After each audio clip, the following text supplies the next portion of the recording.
तो आज की हमारी क्लास रहेगी पॉलिटी की क्लास। पॉलिटी आज हम शुरू करने जा रहे हैं। आपके पास पॉलिटी की पहली क्लास है। तो पॉलिटी क्या समझते हो आप? पॉलिटी से भारत कैसा देश है? कैसा? प्रजातांत्रिक है, गणतंत्र है, ठीक है। कैसा है? इसमें जनता के द्वारा, जनता के लिए और जनता द्वारा शासन क्या कहलाता है आपके पास? प्रजातंत्र कहलाता है। प्रजा द्वारा प्रजा के लिए प्रजा का शासन आपके पास प्रजातंत्र कहलाता है। और भारत सबसे बड़ा क्या है? प्रजातांत्रिक देश है। तो इसमें आपके पास पॉलिटिकल राजनीति की बात करते हैं तो हिस्ट्री हमने देखी है। हिस्ट्री में आपके पास हमने क्या पढ़े? महाजनपद पढ़े। उनमें एक सुपीरियर राजा पढ़ा जो पूरे जनपद को डिफाइन करता था या उसको देखता था वो। तो आपके पास जो राजनीतिक इतिहास है, पहले तो आपके पास राजता के संदर्भित रहता था, राजतंत्र जिसको हम कहते थे। बाद में आपके पास पॉलिटी यहाँ से इंट्रोड्यूस होती है। आपको ये भी पता है कि भारत कितने वर्षों तक अंग्रेजों का उपनिवेशवाद रहा है? 200 वर्षों। कौन से देश ने इस पे उपनिवेशवाद किया था? यूनाइटेड किंगडम का 200 वर्षों तक हमारे ऊपर क्या रहा है? शासन रहा है। ब्रिटेन का 200 वर्षों तक। तो आपके पास ये ब्रिटेन की जो कंपनियां आई यहाँ पर ये शासन करने के लिए नहीं आए थे, ये आए थे व्यापार करने के लिए। और यहीं से आपके पास एक और क्वेश्चन लिखेंगे, वन लाइन में क्वेश्चन इंपॉर्टेंट है। भारत की खोज किसने की? वास्को डी गामा ने। लिखो। आपके पास पहला क्वेश्चन हम क्या देखते हैं? भारत की खोज किसने की? वास्को डी गामा ने की, है ना। कब की है? 1498 में वास्को डी गामा द्वारा की गई थी। अब देखो हम डेट यहाँ पे मेंशन कर रहे हैं 1498 में आपके वास्को डी गामा ने भारत की खोज की। पर हमने हिस्ट्री की क्लास में भी हमने जब एंशिएंट हिस्ट्री देखी तो सिकंदर ने भी तो भारत पे अटैक किया था। उसने कब किया था? 326 एडी में आपके पास, बीसी में किया था, बिफोर क्राइस्ट। उसने क्या किया था? भारत पर आक्रमण किया था। भारत तो उसको पहले भी खोज लिया था। पर ये जो क्वेश्चन बनता है भारत की खोज, भारत की खोज नहीं, भारत पहुंचने के लिए समुद्री मार्ग की खोज। जो समुद्री मार्ग से पहले आपके पास भारत पहुंचा था वो कौन था आपके पास? Vasco D gamma. ये आपके पास अटलांटिक ओशन से होते हुए अरेबियन सी से होकर केरल के में आकर रुके थे, ठीक है। तो इन्होंने समुद्री रास्ते की खोज की थी। और जितना भी इन्होंने इस यात्रा के दौरान अपना इन्वेस्टमेंट किया था, केरल में ही रुके थे। तो आपको पता है केरल क्या है? भारत का मसालों का ढेर है। सबसे ज्यादा मसाले आपके कहाँ मिलते हैं? केरला में। तो केरल से इन्होंने इतना रॉ मटेरियल इकट्ठा कर दिया कि जितनी इन्होंने यात्रा पे खर्च किया था उससे 18 टाइम इन्होंने ज्यादा वहां पर क्या कर दिया? कमा लिया। यहाँ से सारा रॉ मटेरियल उठा के गए, वहां पे अपनी कंट्री में जाके इन्होंने बेचा। तो इनको कितना हो गया? 18 गुना इन्होंने मुनाफा कमा लिया। तो ये बात हो रही किसकी? वास्को डी गामा की। अब जब वास्को डी गामा को इतना सारा कुछ मिल रहा है तो उसने देखा कि इतनी अच्छी चीजें, अच्छी क्वालिटी की चीजें हमें वहां पे जाके मिल रही है। तो इसके जो आसपास वाले थे वो भी क्या आना चाहते थे? भारत आना चाहते थे और यहाँ से व्यापार करना चाहते थे। यहाँ के राज्य की परमिशन लेते, यहाँ से रॉ मटेरियल उठाते और यहाँ पर बिजनेस एस्टेब्लिश करना चाहते थे। तो भारत पर यहाँ से फिर आपके पास क्या हो गए? विदेशी जो है वो क्या हो गए? अट्रैक्ट हो गए भारत में आने की तरफ। तो भारत में अंग्रेजों से पहले भी काफी लोग आए हैं, जैसे डच आए हैं, पुर्तगाली आए हैं, अंग्रेज आए हैं, फिर आपके पास ईस्ट इंडिया कंपनी आई है। भारत में जो आपके पास ईस्ट इंडिया कंपनी पहले नहीं थी, जो आई थी, कौन आए थे? डच आए थे, पुर्तगाली आए थे और ये आपके पास आगमन हुआ था। तो यही आपके पास क्वेश्चन यहाँ से भी आता है कि भारत की खोज किसने की थी? वास्को डी गामा ने की थी 1498 में। अब यहाँ पर आने का सोर्स क्या था? इनको रॉ मटेरियल मिल गए। तो लिखेंगे पहले जब अंग्रेजों की बात पता चलती है कि ऐसी कोई कंट्री है जहां पर इतना सारा रॉ मटेरियल मिल रहे हैं, अच्छे अच्छे मसाले मिल रहे हैं, तो उन्होंने यहाँ पर क्या किया? बिजनेस एस्टेब्लिश करने के लिए अपने बंदों को भेज दिया। अब कोई भी कंपनी कहीं जा रही है तो मैंने आपको बताया कि राजतंत्र होता था, तो उन्हें वहां के राज्य से परमिशन लेनी पड़ती थी कि हम ऐसी ऐसी कंट्री में जाएंगे, व्यापार करेंगे। और जहां पे उन्होंने व्यापार करना था वहां के राज्य से उनको परमिशन लेनी पड़ती थी। तो आपके पास मगध साम्राज्य खत्म हो चुका था, आपके पास मुगल आ गए थे, है ना। दिल्ली में आपके पास क्या चल पड़ी? दिल्ली सल्तनत चल पड़ी थी। उसमें आपके पास शासन चल पड़े थे, गुलाम वंश, तुगलक, वो सारे सब कुछ चल के आपके पास मुगल वंश चला होता है। हिस्ट्री की क्लास में देखेंगे। तो जब अंग्रेजों का आगमन हुआ तो भारत में कौन थे? मुगल आपके पास सत्ता पे बैठे हुए थे, दिल्ली के राजा बने हुए थे, ठीक है। तो लिखो भारत आने वाला पहला अंग्रेज कौन था? उस समय भारत में आने वाला पहला अंग्रेज थे जॉन मिडनहॉल। पहले अंग्रेज, यहां से भी क्वेश्चन आपके पास मिलेगा, जो भारत आए थे, भारत आए, कौन थे वो? जॉन मिडनहॉल।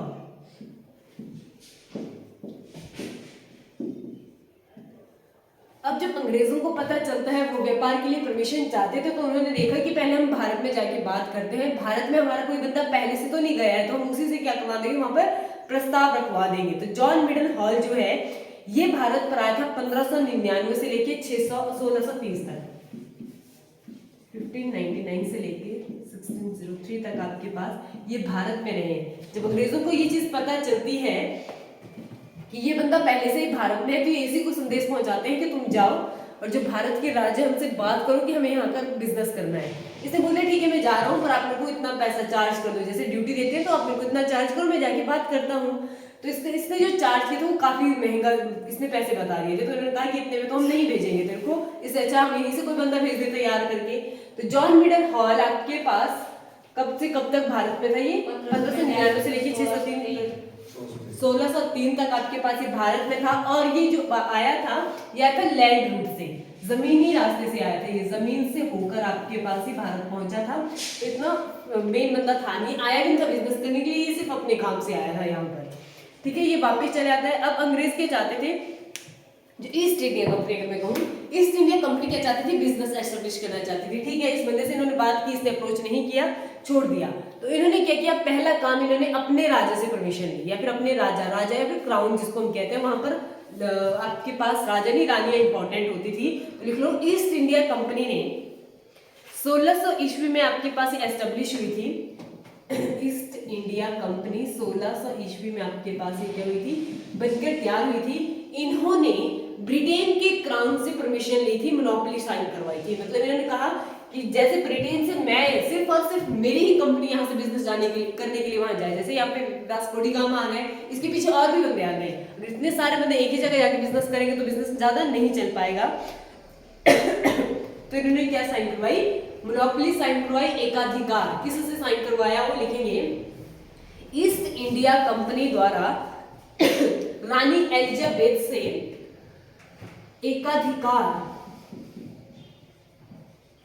ये भारत पे बिजनेस करने का अधिकार सिर्फ और सिर्फ हमारा होना चाहिए। साइन करवाया किससे, क्वीन एलिजाबेथ से। ब्रिटिश क्राउन आपके पास कौन सी साइन है, क्वीन एलिजाबेथ। ठीक है, और इसी एक्ट को क्या कहा जाता था, चार्टर्ड एक्ट। मोनोपोली जिसको हम कहते हैं एकाधिकार, इसको साइन करवाया गया था किसके द्वारा, ब्रिटिश इंडिया कंपनी द्वारा। किससे, रानी एलिजाबेथ, क्वीन एलिजाबेथ से इसको साइन करवा दिया। ठीक है, अब उन्हें वहां से परमिशन मिल गई, क्वीन ने इनको परमिशन दे दी। अब इनका अगला काम था कि भारत के राजा से आके इन्होंने परमिशन लेनी है। तो भारत में उस टाइम पे लिखेंगे, ईस्ट इंडिया कंपनी द्वारा भेजा गया पहला अंग्रेज। ईस्ट इंडिया कंपनी द्वारा भेजा गया पहला अंग्रेज, जो इन्होंने खुद से भेजा था। अब देखो ये अंग्रेज थे, बिजनेस करना चाहते थे, तो यहाँ पर लैंग्वेज बैरियर भी काफी ज्यादा था। यहाँ के जो राजा थे वो क्या बात करते थे, हिंदी या फिर उर्दू में ये ज्यादातर रखते थे। मुस्लिम थे आपके पास, उर्दू को ये प्रेफरेंस देते थे। और हम अंग्रेजों की बात करें तो कौन सी लैंग्वेज को यूज करेंगे, ये इंग्लिश को ये यूज कर रहे थे। अब इन्होंने देखा कि राजा के साथ बात करनी है तो मेरे को खुद भी क्या करनी पड़ेगी, उर्दू सीखनी पड़ेगी। तो जब लिखो, ईस्ट इंडिया कंपनी द्वारा पहला अंग्रेज जो भारत भेजा गया उसका नाम था William Hawkins. William Hawkins, William Hawkins. William Hawkins को 1608 ईस्वी में भारत पहुंचे थे आपके पास विलियम हॉकिंस। और इनका क्या था, परमिशन ये लेना चाहते थे। और उस समय जो दिल्ली के राजा थे या दिल्ली सल्तनत के राजा थे वो थे जहांगीर। उस समय दिल्ली के राजा कौन थे, जहांगीर सत्ता में बैठे हुए थे, राजा जहांगीर। अब वहां से परमिशन लेने के लिए आते हैं, लैंग्वेज इनके पास बैरियर था। तो जो विलियम हॉकिंस है वो राजा को इंप्रेस करने के लिए इन्होंने उर्दू सीखी। ठीक है, राज्य को इंप्रेस करने के लिए कि मैं अपनी बात अच्छे से रख पाऊं, तो इन्होंने कौन सी लैंग्वेज को सीखा, उर्दू को सीखा। और जब ये जहांगीर से बात करने के लिए आए तो इन्होंने उर्दू यूज की। तो जो राजा को बड़ा इंप्रेस हुआ, तो इतना गोरा मतलब अंग्रेज, और ऊपर से क्या बोल रहा है, हमारी लैंग्वेज बोल रहा है, तो ये बहुत इंप्रेस हुआ था। और जहांगीर ने इसको उपाधि दी थी इंग्लिश खान की। ये भी क्वेश्चन आता है, किसने किसको उपाधि दी थी? राजा जहांगीर द्वारा विलियम हॉकिंस को इंग्लिश खान की उपाधि दी गई थी। इंग्लिश खान। अब जब इसने बात की तो इसने क्या बोला कि मेरे को यहाँ आकर बिजनेस करना है, ठीक है। राजा इंप्रेस हो गया, फिर इसने देखा कि ये तो बिजनेस के मुद्दे से यहाँ पर आ रहा है, तो इसका तो था नहीं कि व्यापार के लिए किसी और, उसको शायद ये चीज अच्छी नहीं लगी, उसने परमिशन नहीं दी। उसने क्या कर दिया, इसको मनसबदार बना दिया। जैसे हमने बोला ना सामंत व्यवस्था चलती है, तो इसने क्या बना दिया, विलियम हॉकिंस को, लिख लो, जहांगीर द्वारा विलियम हॉकिंस को मनसबदार बना दिया गया। मनसबदार। और इसने कौन सी भाषा सीखी थी? उर्दू, या फिर आपको फारसी भी बोल सकते हो उसको, फारसी लैंग्वेज। मनसबदार बना दिया गया था इसको, मनसबदार। जहांगीर द्वारा विलियम हॉकिंस को मनसबदार बना दिया गया। जब ये बात कंपनी को पता चलती कि राजा से परमिशन लेने में सक्सीड नहीं हो पाया, पास नहीं हुआ, तो इन्होंने एक और बंदे को भेजा था, ठीक है। इसको तो परमिशन नहीं मिली, इसको एक उपाधि दी थी और उसको साइड में वहीं पे सेटल कर दिया इन्होंने। तो नेक्स्ट बंदा जो परमिशन के लिए आता है उसका नाम तो लिखो, ईस्ट इंडिया कंपनी द्वारा, ईस्ट इंडिया कंपनी द्वारा 1612 ईस्वी में सर थॉमस रॉ को भेजा जाता है। डेट आपने याद नहीं, ये कब आया था? 1608 में आया था। और दूसरे आपके पास कौन आते हैं? Sir Thomas raw.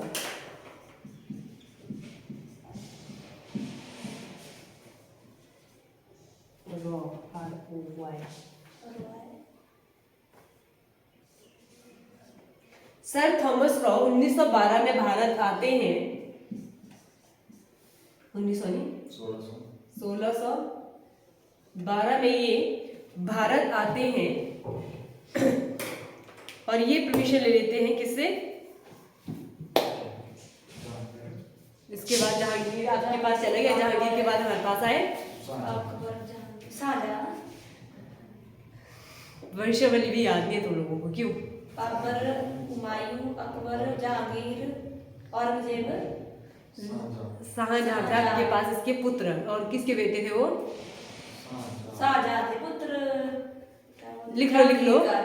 Sir William Thomas raw जो सर थॉमस रॉ जब भारत आते हैं, तो ये जब 1612 में भारत पहुंचते हैं, तो ये क्या कर लेते हैं, राजा से परमिशन ले लेते हैं। और परमिशन देने वाला कौन था आपके पास? शाहजहां। इन दोनों का नाम में कंफ्यूज हो जाता है। शाहजहां से इनको परमिशन मिल जाती है। अभी अपनी पहली फैक्ट्री एस्टेब्लिश कर लेते हैं 18 सितंबर को, लिख लो 18 सितंबर 1613। डेट आपने याद रखनी है, 18 सितंबर 1613 में ये अपनी पहली फैक्ट्री शुरू कर देते हैं। और फैक्ट्री कहाँ बनती है इनकी पहली? ये सबसे पहले बहुत बार क्वेश्चन पूछा जाता है, अंग्रेजों की पहली फैक्ट्री कहाँ बनी थी? सूरत। और कहाँ है सूरत? गुजरात में। तो इन्होंने अपनी पहली फैक्ट्री बनाई थी अपनी सूरत गुजरात में। आपके पास डेट पूछी जा सकती है। सूरत गुजरात में सर थॉमस रॉ द्वारा परमिशन ले ली जाती है व्यापार की, और ये अपना व्यापार जो है अपनी पहली फैक्ट्री एस्टेब्लिश कर लेते हैं सूरत गुजरात में। हो गया। अब ये धीरे धीरे, जब स्टार्टिंग में कंपनी थी, ऐसा नहीं था ना कि आते ही इन्होंने मुनाफा कमाना शुरू कर लिया था। स्टार्टिंग में इन्होंने काफी यहाँ पे डेवलपमेंट किया है, बिल्डिंग्स बनाई है आपके पास, है ना, काफी इन्वेस्टमेंट किया है, लोगों को रखा। अब वहां से तो ये इतने लोग लेके नहीं आए थे, फैक्ट्रीज बनाई तो यहीं के लोगों को रोजगार दिया। तो स्टार्टिंग में इन्होंने काफी जो है नुकसान झेला था, इन्होंने काफी इन्वेस्टमेंट करा था, उसके बाद जाके इनको इन्वेस्टमेंट इनकी शुरू हुई थी बाद में। तो इन्होंने इतना क्या किया था यहाँ पर, व्यापार शुरू करना कर लिया। और इन्होंने अपनी 3 फैक्ट्रियां शुरू कर ली। एक आपके पास पहली फैक्ट्री बन जाती है सूरत गुजरात में, दूसरी आपके पास बंगाल में, और तीसरी आपके पास मद्रास में। दूसरी कहाँ बोली? बंगाल और तीसरी मद्रास। धीरे धीरे जो है ये अपना क्या कर रहे थे, व्यापार को एस्टेब्लिश कर रहे थे। मद्रास इनके ये अड्डे बन गए थे। फिर उन्होंने देखा कहाँ कहाँ कौन कौन सी चीजें हो रही हैं। तो आपके पास जैसे जैसे कंपनी में व्यापार शुरू हो रहा था, तो अंग्रेजों ने एक जगह आपके पास चुनी, लिखेंगे कहाँ? बंगाल में उन्होंने एक किला बनवाया जिसका नाम था फोर्ट विलियम। देखो, कंपनी द्वारा बंगाल में, उस टाइम पे पश्चिम बंगाल नहीं था, बंगाल ही था, एक ही बंगाल था आपके पास। बंगाल में इन्होंने एक बिल्डिंग बनाई, बिल्डिंग का नाम था फोर्ट विलियम।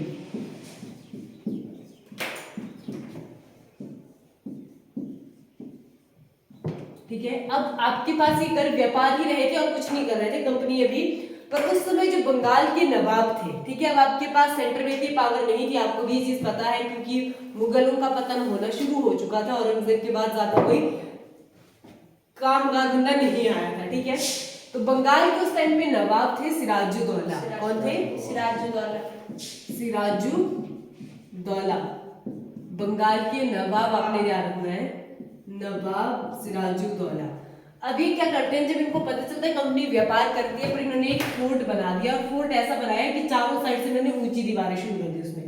ठीक है, अब बाहर वाले बंदे को पता ही नहीं चल रहा है कि अंदर कंपनी क्या कर रही है, ऊंची ऊंची दीवारें शुरू कर ली, और इसके अंदर ये क्या काम कर रहे हैं उसको किसी को कोई आइडिया नहीं था। तो जो बंगाल के नवाब उनको शक होना शुरू हो गया, तो उन्होंने क्या किया, अपनी एक सेना की टुकड़ी भेजी, और कहाँ भेजी? वो फोर्ट विलियम में, तुम जाके चेक करो कि अंदर क्या हो रहा है। टुकड़ी अंदर जाती है और देखती है कि वहां पर जो है थोड़े बहुत हथियार इन्होंने बना के रखे हैं, तो उन्होंने सारे अंग्रेजों को एक छोटे से कमरे में बंद कर दिया, जितने भी लोग वहां पर थे, और हथियार वगैरह जो भी इतनी लड़ाई मार झपाट जो भी हुआ उसमें एक सैनिक मारा गया, जिसका सिराजुद्दौला का। फिर कंपनी बाहर, सॉरी, जो सिराजुद्दौला के सैनिक वो बाहर आ जाते हैं, और कहा जाता है कि जो सारे अंग्रेजों को एक छोटे से कमरे में बंद कर दिया था, तो कमरा छोटा होने के कारण जितने भी लोग उस रूम में थे वो सारे के सारे मर गए, और इसको कहा गया ब्लैक होल ट्रेजेडी। लिखो,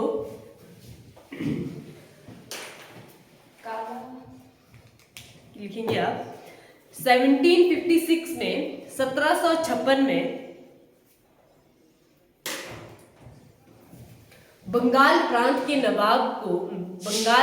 नवाब ने ब्लैक होल ट्रेजेडी, बंगाल के प्रांत में ब्लैक होल ट्रेजेडी हुई, जिसमें आपके पास क्या था, कंपनी के बहुत सारे लोग थे जो एक रूम के अंदर बंद थे और सारे के सारे मारे गए।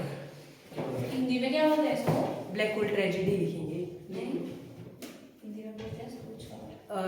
और ये जो बात हुई, जब ये चीज कंपनी को पता चली कि ऐसा ऐसा हमारे कंपनी के लोगों को किया गया, क्योंकि कंपनी से यहाँ पर क्या अधिकारी काम करने के लिए आते थे, और अधिकारियों की फैमिली थी, उनको एक रूम में बंद कर दिया गया, और इतने सारे अंग्रेज जो है वो भारत में जाके मारे गए। तो ये बात जब ब्रिटेन के क्राउन को पता चलती है, तो वहां से क्या प्रेशर पड़ता है कंपनी का कि हमारा जो है वहां पर हत्या की जा रही है, तो आप यहाँ से किसी सेना को भेजो ताकि हम जाकर अपने आप को डिफेंड कर पाए। तो वहां से कंपनी द्वारा एक भेजे जाते हैं, आपके पास लिखेंगे रॉबर्ट क्लाइव। कंपनी द्वारा आपके पास रॉबर्ट क्लाइव को भेजा जाता है, इस पूरी जो घटना हुई है उसका पता करने के लिए और इसका बदला लेने के लिए। तो रॉबर्ट क्लाइव जब भारत पहुंचते हैं तो ये युद्ध कर लेते हैं, किसके खिलाफ? सिराजुद्दौला के खिलाफ। तो सिराजुद्दौला वर्सेस रॉबर्ट क्लाइव के बीच में युद्ध होता है, और ये युद्ध आपका काफी फेमस है। इस युद्ध का कहते हैं हम प्लासी का युद्ध। कब हुआ है प्लासी का युद्ध? ये हुआ 1700, लिखेंगे 23 जून 1757। इसको बोल रहा है मैम काराकोटली की घटना। ठीक है, 90 भी नहीं जा रहा है। 23 जून 1757 में प्लासी का युद्ध होता है सिराजुद्दौला और रॉबर्ट क्लाइव के बीच में। अब हमारे पास नवाब, भारत के नवाब, हमारे पास युद्ध करने की कला, सारी प्रवृत्तियां वही थी जो पारंपरिक चल रही थी, युद्ध तलवारों और भालों से लड़ा जाता था, और कंपनी अपने साथ क्या लेके आ रही थी? हथियार लेके आ रही थी। तो दिखती सी बात है, कौन जीतेगा इसमें? रॉबर्ट क्लाइव जो है। प्लासी का पहला युद्ध आपके पास यहाँ पर होता है, जिसमें विनर हो जाते हैं रॉबर्ट क्लाइव। ठीक है, और जब ये घटना होती है तो पूरे भारतवर्ष में जितने नवाब, जितने राजा थे, वो सारे चौकन्ने हो जाते हैं कि कंपनी आई तो बिजनेस करने के लिए थी, अभी राजा के साथ युद्ध कर रही है, राजा को हरा रही है, और आप क्या कर रही है? सीट पक्की कर रही है। ये चीज कंपनी को पता चलती है कि अगर हम यहाँ तो बिजनेस ही कर रहे हैं, आराम से एस्टेब्लिश कर रहे हैं, पर अगर ये घटना इतनी ज्यादा अगर लोग जागरूक हो गए तो हमें ये बिजनेस करना नहीं देंगे। तो उन्होंने क्या कर दिया, इस युद्ध का सारा ब्लेम जो सिराजुद्दौला के अंदर डाल दिया, और इसको हराने के बाद इन्हीं के बेटे को क्या कर दिया, अगला उत्तराधिकारी नियुक्त कर दिया गया। वो सिर्फ इनडायरेक्ट वे पे। मेन काम कौन कर रहा था बंगाल में? पूरा। अब यहाँ से आपके पास युद्ध, इस युद्ध के जीतने के बाद लिखेंगे first governor of Bengal. Bengal के पहले गवर्नर बनते हैं आपके पास कौन? Robert Clive. इंपॉर्टेंट है, आपने याद रखना है ये, बंगाल के पहले गवर्नर। और वो आपके पास चार्टर्ड एक्ट के आने के बाद दूसरे बनेंगे। कौन है वैसे बंगाल के पहले गवर्नर जब चार्टर्ड एक्ट आ जाता है तो? वॉरेन हेस्टिंग्स नहीं आते हैं आपके पास? हाँ, वो आते हैं चार्टर्ड एक्ट के बाद। अब देखो तुम्हें क्वेश्चन ऐसा भी पूछा जाएगा कि बंगाल के पहले गवर्नर कौन है, तो क्वेश्चन आपके पास ऐसे बन जाएगा। ये तो आपके पास रॉबर्ट क्लाइव आएगा और दूसरा आपके पास वॉरेन हेस्टिंग आएंगे। अगर रॉबर्ट क्लाइव ऑप्शन हुआ तो आप रॉबर्ट क्लाइव ही चूज करोगे, वो नहीं हुआ तो फिर आप वॉरेन हेस्टिंग में जाओगे। ठीक है। इस युद्ध, प्लासी के युद्ध के बाद भारत के पहले गवर्नर जनरल, बंगाल के पहले गवर्नर जनरल कौन थे? Robert Clive. और जब ये चीज इनको पता चल कि युद्ध के बाद हम जीत गए हैं, सेना में सारा भारतवर्ष में ये चीज हो जाएगी, तो इन्होंने क्या कर दिया? उत्तराधिकारी इन्हीं के पुत्र को चुन लिया। तो लिखेंगे इन्होंने सिराजुद्दौला के उत्तराधिकारी बना दिया मीर जाफर को। इनके जो कौन थे अगले?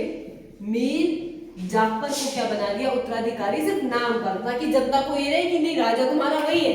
हमें सिर्फ सिराजुद्दौला से वो थी, शिकायत थी क्योंकि इसने हमारे लोगों को मारा था, बाकी तुम्हारा राजा तुम्हें ही रहा। पर इन दी एंड जब बाद में ये चीज का पता चलता है, सारा कुछ अवशेष खंगाले जाते हैं, देखे जाते हैं, तो पता चलता है कि जो ब्लैक होल ट्रेजेडी है वो एक्चुअल में ये नहीं थी, वो सिर्फ झूठ था अंग्रेजों के द्वारा बंगाल को जीतने के लिए। ये एक्चुअल में हुआ ही नहीं था, इसकी कोई साक्ष्य हमें प्राप्त नहीं हुए। ठीक है। अब आपके पास उत्तराधिकारी मीर जाफर को बना दिया, पर बंगाल का जो इवेंचुअली सारा होल्ड होता था वो कंपनी के पास ही था। मीर जाफर के पास ऐसी कोई पावर नहीं थी कि वो कंपनी के किसी भी आदेश को ठुकरा सके।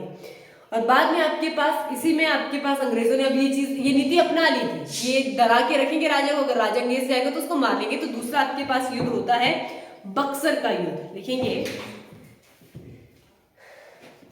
22 अक्टूबर, डेट आपने याद रखनी है। ये युद्ध आपके पास इंपॉर्टेंट है, युद्ध से हम देखेंगे आगे। अब ये मत बोलना कि मैम आपने पॉलिटिक्स बोल के हिस्ट्री शुरू कर लिया, क्योंकि पॉलिटिक्स यहीं से शुरू होगी, है ना? आपके पास आपके पास हाँ, ये क्लासिक युद्ध है, क्योंकि अगर शुरू से कर रहे हैं तो पता भी लगना चाहिए कौन सी घटना कहाँ पर और कैसे हुई है ना। तो ये आपके पास कौन सा था? क्लासिक का युद्ध। और उसके बाद नेक्स्ट तुम्हारे पास, जब ये हो गया, मीर जाफर को इवेंचुअली पावर नहीं दी गई, उसको सिर्फ नमूने की तरह रखा गया, तो आपके पास दूसरा युद्ध होता है 22 अक्टूबर 1764। कौन सा युद्ध होता है आपके पास? बक्सर का युद्ध। तो लिखेंगे बक्सर का युद्ध किस किस के बीच में होता है? तो एक तरफ इंडिया के जो आपके पास जितने भी आसपास के राजा थे जो इसकी हेल्प करना चाहते थे, जो समस्या को समझ चुके थे, वो थे, और दूसरी तरफ आपके पास अंग्रेज थे। तो लिखेंगे एक तरफ थे आपके पास मीर कासिम, सुजाउद्दौला और आलम शाह द्वितीय।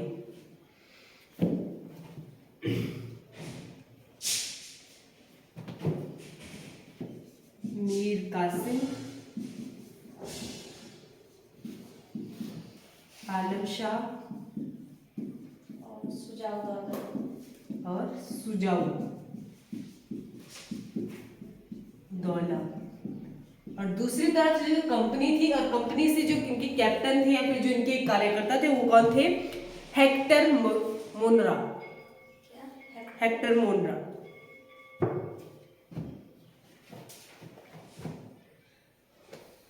Hector Munro, Alam Shah second लेना मेरा द्वितीय। और दूसरी तरफ आपके पास कौन थे? इंग्लिश थे, अंग्रेज थे, हेक्टर मोलन। और जिसमें आपके पास इनके पास उनके वही पुराने हथियार, उनके पास कंपनी। तो विनर कौन रहता है? बक्सर के युद्ध को कौन जीतते हैं? आपके अंग्रेज जीतते हैं। ठीक है। ये बक्सर के युद्ध आपके पास बड़ी बड़ी घटनाएं थी जो भारत में हो चुकी थी। अब कंपनी का क्या हो गया था? होल्ड हो गया था। कंपनी ने अब क्या कर लिया था? अपना काम करना शुरू कर दिया था। इन्होंने तीन, अगर आप मैप में भी देखोगे, गुजरात में इन्होंने अपनी कंपनी बना दी, बंगाल के होल्ड में चला गया था, मद्रास, चेन्नई में नीचे पड़ता है आपका साउथ इंडिया में। तो ये तीनों में आपके पास क्या बन गए थे? इनके होल्ड बन गए थे, तीनों में अपना कार्य कर रहे थे, अच्छे से इन्वेस्ट कर रहे थे। अब ये क्या हो रहा था कि जो ईस्ट इंडिया कंपनी के व्यापारी, जो कंपनी वहां से लोगों को भेज रही थी, अफसर भेज रही थी, वो कंपनी का काम तो कर रहे थे, कंपनी से सैलरी तो ले रहे थे, पर अपना प्राइवेट बिजनेस भी शुरू कर रहे थे, यहाँ से चीजें लेंगे वहां पे भेज देंगे, अपना प्राइवेट बिजनेस शुरू कर दिया था इन्होंने। अब जब ये सब कुछ हो ही रहा था तो इवेंचुअली वो क्या होंगे, अमीर हो रहे थे और लोगों से, जो ब्रिटेन में लोग थे उनके कंपेरिजन में ये ज्यादा कमा रहे थे। तो जब ये चीज वहां पता चलती है ब्रिटेन में कि नहीं भारत में जाके फायदा, इतना सारा फायदा हो रहा है तो हम भी भारत जाएंगे, और उन्होंने प्रेशर डालना शुरू कर दिया किसके ऊपर, ब्रिटेन के क्राउन के ऊपर, कि तो आप मोनोपोली कैसे साइन करवा सकते हो, इतना इन्वेस्ट कर रहे हैं, ये इतना खा रहे हैं, ये आपको कितना टैक्स दे रहे हैं, ये सारी चीजें। तो क्राउन पे जब प्रेशर आता है तो क्राउन क्या करता है, फिर अपना एक्ट चेंज कर देता है आपके पास। तो लिखेंगे क्राउन द्वारा, अब आपके पास कंपनी यहाँ पर थी क्राउन के द्वारा। अब देखो ना हमारे पास अंग्रेज आ गए थे, कब आ गई थी ईस्ट इंडिया कंपनी, 1600 में आ गई थी, 1600 लेके 1700 तक, 1764 में आपके पास क्या रहा, इनके पास होल्ड रहा। अब आपके पास यहाँ पर आ जाता है चार्टर्ड एक्ट, जो कि क्राउन द्वारा बनाया जाता है, रेगुलेटिंग एक्ट कहते थे उसको, ठीक है, इंपॉर्टेंट है, क्वेश्चन आता है इसे। ब्रिटिश क्राउन द्वारा रेगुलेटिंग एक्ट 1773, इंपॉर्टेंट है, ये बहुत इंपॉर्टेंट है आपके पास, 1773 में रेगुलेटिंग एक्ट, जिसको हम कहेंगे, इसी का नाम बाद में चेंज होके चार्टर्ड एक्ट, इसी एक्ट को चेंज किया गया था, फिर नाम चेंज किया गया था। रेगुलेटिंग एक्ट 1773 में भारत आता है, जिसको कौन लेता है, कौन लेकर आता है उसको, ये चार क्राउन, ब्रिटिश क्राउन लेके आया था। और इन्होंने कहा कि ठीक है आपका चार्ज है, अब आप होल्ड हमें देंगे, हम बताएंगे कि वहां पर क्या करना है। और ये क्या कर रहा था, ये जो एक्ट आया था इसने बोला था कि हम देखेंगे कि 10 साल या 20 साल में आप कितना डेवलपमेंट कर रहे हो, क्या क्या चीजें हो रही हैं, तो 20 साल बाद इस एक्ट को हम चेंज करके और फिर से नए रूल्स लेके आएंगे। तो ये भी क्वेश्चन आ सकता है कि कितने वर्ष बाद अमेंडमेंट की जाती थी इसमें, 20 ईयर्स के बाद आपके पास जो है रेगुलेटिंग एक्ट अगेन आएगा, और जिसमें आपके पास नई चीजें आएंगी। अब आपके पास जब ये रेगुलेटिंग एक्ट 1773 आया, इसी एक्ट के दौरान आपके पास आए वो बंगाल की गवर्नर, जो कि कौन डिसाइड करेगा, वो क्राउन डिसाइड करेगा, क्राउन डिसाइड करेगी।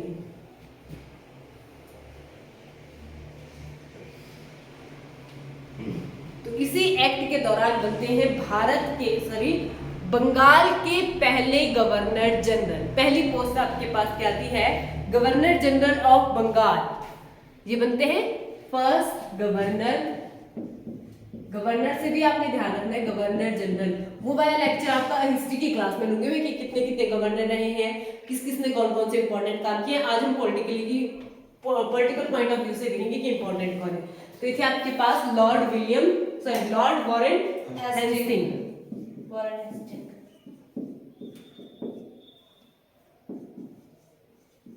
लॉर्ड वॉरेन हेस्टिंग, ये क्या थे, बंगाल के पहले गवर्नर जनरल। और जब ये एक्ट आपके पास आया तो ये एक्ट लेके आया था, लिखेंगे फर्स्ट सुप्रीम कोर्ट। इसी एक्ट के दौरान आपके पास क्या बनते हैं, बंगाल के पहले गवर्नर जनरल बनते हैं, और भारत में first supreme court. Supreme court कितने हैं भारत में आज की डेट में, एक ही है, ठीक है। और भारत में पहला सुप्रीम कोर्ट बना था, कहाँ बना था ये, बिल्कुल फोर्ट विलियम, जो हमारे पास बिल्डिंग थी उसी में आपके पास बनता है। ये बना आपका 1774 में, कहाँ, फोर्ट विलियम में, फोर्ट विलियम कब बना, 1774 में। कौन से एक्ट के दौरान आपके पास ये आया था, रेगुलेटिंग एक्ट के दौरान आपके पास आया था। इस जो फर्स्ट सुप्रीम कोर्ट आपके पास बना था, इसमें आपके पास जजों की संख्या भी पूछी जा सकती है। तो इसमें 3 आपके पास जज रहते थे और एक चीफ जस्टिस रहता था, लिख लो 3 जज, जिसमें एक चीफ जस्टिस होता था जिसका नाम था एलिजा इम्पे। एलिजा इम्पे हमारे क्या थे, पहले सुप्रीम कोर्ट के जज। क्या नाम बोला, एलिजा इम्पे, लिख लिया। अब आपके पास इवेंचुअली चीजें सही चल रही थी या फिर कुछ भी हो रहा था।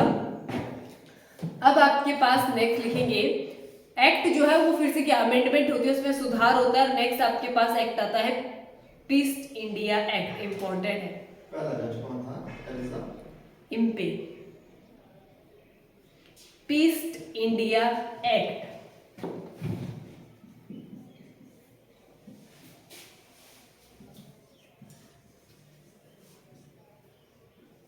क्वेश्चन आता है पीस्ट इंडिया एक्ट भारत कब आया, तो आपका आया था 1783 84 में। इसने 20 वर्ष इंतजार नहीं किया था, इन्होंने बात तो 20 बात की थी, पर आपके पास एक्ट चेंज हो गया था। कौन सा? Pitt's India act. ये भी भारत में पूछा जाता है, कब आया था? 1784 में आपके पास ये एक्ट आया था। अब ये क्या था? ये वाला एक्ट रेगुलेटिंग एक्ट को नहीं था कि ये इसी की अमेंडमेंट है, ये एक्ट अलग है और ये एक्ट अलग है, ठीक है। इसी का नाम याद रखना है आपने, जो रेगुलेटिंग एक्ट है उसी का नाम चेंज करके हमारे पास चार्टर्ड एक्ट आता है, पर पीस इंडिया एक्ट आपके पास अलग है। पीस इंडिया एक्ट क्यों इंपॉर्टेंट है? क्योंकि इसमें लिख लो, ईस्ट इंडिया कंपनी को 2 भागों में डिवाइड कर दिया गया था। पीस इंडिया एक्ट में ईस्ट इंडिया कंपनी को 2 पार्ट्स में डिवाइड कर दिया था। पहला पार्ट था आपके पास जो देखेगा बोर्ड ऑफ कंट्रोल, जो बिजनेस देखेगा आपके पास बोर्ड ऑफ कंट्रोल, और दूसरा था आपके पास कोर्ट ऑफ डायरेक्टर। एक मतलब आपके पास एडमिनिस्ट्रेशन, वहां के न्याय नीति को देखेगा, बोर्ड ऑफ कंट्रोल की कैसे भारत को कंट्रोल किया जाएगा, एडमिनिस्ट्रेशन उसमें कैसे सत्ता चलाई जाएगी आगे, और आपके पास शासन को देखेगा ये, और दूसरा आपके पास देखेगा व्यापार को, कोर्ट ऑफ कंट्रोल। एक कोर्ट ऑफ कंट्रोल हो गया, सॉरी एक हो गया बोर्ड ऑफ कंट्रोल और दूसरा हो गया court of director. Court of director हो गया तुम्हारे पास व्यापार के लिए, और बोर्ड ऑफ कंट्रोल हो गया तुम्हारे पास शासन व्यवस्था के लिए। क्लियर हो गया? अब आपके पास जो भी शासन व्यवस्था है, मतलब जितना भी इंडिया में कमाया जा रहा है उसकी सैलरी इंडिया में ही दी जाएगी, कैसे कैसे दी जाएगी, ये तुम्हारा एडमिनिस्ट्रेशन देखेगा, और व्यापार तुम्हारे पास बिजनेस है, इसको कौन देखेगा? दूसरा पार्ट इसका देखेगा। जो जज वगैरह हो गया, बिजनेस यहाँ पे शुरू हो गया था। अब आपके पास जो है रेगुलेटिंग एक्ट के अमेंडमेंट आता है, जिसको हम कहते हैं चार्टर्ड एक्ट। 20 साल बाद ये आपके पास आया था, तो लिखेंगे नेक्स्ट चार्टर्ड एक्ट भारत में कब आया? तो ये आया था आपका 1793 में। चार्टर्ड एक्ट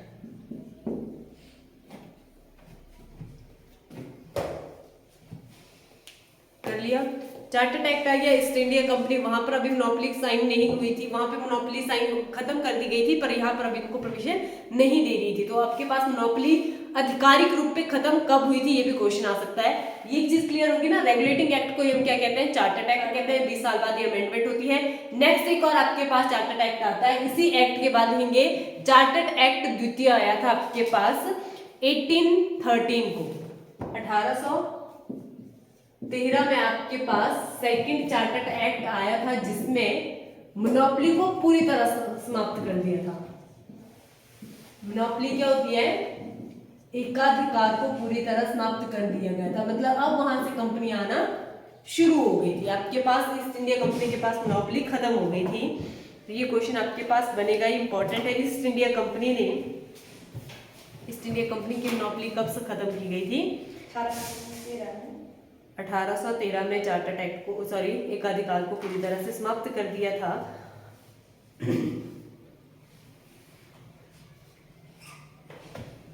और आपके पास जो पोस्ट है, अब यहाँ पर विकास भी हो रहा था। ईस्ट इंडिया कंपनी काफी क्या करी थी, अब सत्ता इन्हीं के पास चली गई थी इवेंचुअली। बिजनेस का तो कोई फायदा नहीं था। अब आपके पास जो बंगाल के गवर्नर जनरल, उन्होंने तीनों एरिया में कवर कर लिया था, तो उन्होंने अपने पोस्ट को चेंज कर लिया। वो क्या बन गए थे? बंगाल के गवर्नर जनरल से उन्होंने अपना नाम चेंज कर लिया था, governor general of Bharat India. अब वो इंडिया के बन गए थे। वो था आपका 1833 में बंगाल के गवर्नर जनरल अब भारत के गवर्नर जनरल बन गए थे। कब बने थे? 1833 में थर्ड चार्टर्ड एक्ट पे आया था ये। 33 में आएगा ना आपके पास, 20 साल बाद इनमें अमेंडमेंट होती थी। 1833 में आपके पास चार्टर्ड एक्ट के दौरान बंगाल के गवर्नर जनरल को अब भारत के गवर्नर जनरल घोषित कर दिया था। और कौन थे पहले गवर्नर जनरल भारत के? भारत के। अच्छा, भारत। कहाँ जा रहे हो? Governor general. आजाद भारत नहीं बोले मैं, अभी अंग्रेजों के पास ही है भारत। तब देखो वो लास्ट थे, क्या कर रहे हो तुम? पोस्ट चेंज कर रहे हैं, बंगाल से भारत को शिफ्ट कर रहे हैं। लिखेंगे वॉरेन हेस्टिंग पहले थे, वो बंगाल के थे। मैं भारत की बात कर रही हूँ, तो लिखो भारत के पहले governor general lord William Bentinck. हाँ, lord William Bentinck. Lord William Bentinck ये क्या बने थे? भारत के पहले गवर्नर जनरल। ठीक है, आज की क्लास में इतना ही काफी है, फिर आगे हम कंटिन्यू करेंगे। आपके पास नेक्स्ट चार्टर टाइम में लॉर्ड विलियम बेंटिंक और सत्यव्रत का भी उन्होंने किया था ना। वो सारा होगा, वो इन्हीं की क्लासेस में करूंगी कि किसने कौन कौन सा इंपॉर्टेंट काम किया। अभी सिर्फ हम पॉलिटिकल देखेंगे, यस। अब हिस्ट्री में नहीं जाएंगे।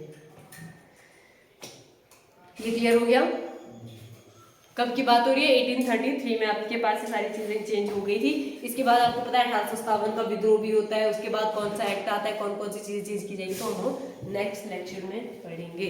आज का लेक्चर याद रहेगा ना क्या क्या पढ़ा?